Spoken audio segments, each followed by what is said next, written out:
Hello everyone and welcome back to our new video. So you already paid for FaceApp Pro, but maybe you just got a new phone, you had to reinstall the app, or your Pro features suddenly disappeared.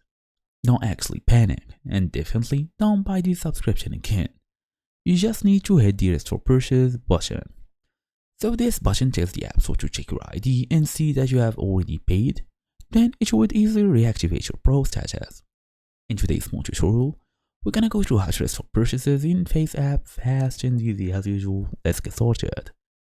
First thing first, we want to launch FaceApp on our device. For example, let's open it, go all the way to the settings menu.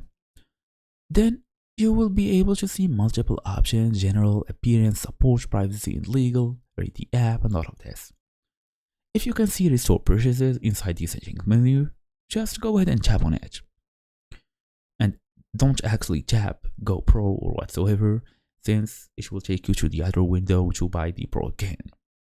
If they give you any other window, you should authenticate if prompted. After you tap Restore, the app will ask you to confirm your identity. On iOS, you may need to enter your Apple ID password or use Face ID. On Android, it will connect to the Google Play Store to verify your account. But let's say you can't actually see the option. Here we go, we have the support option. Go ahead, tap on it, then send them every detail related to your account and the Pro status.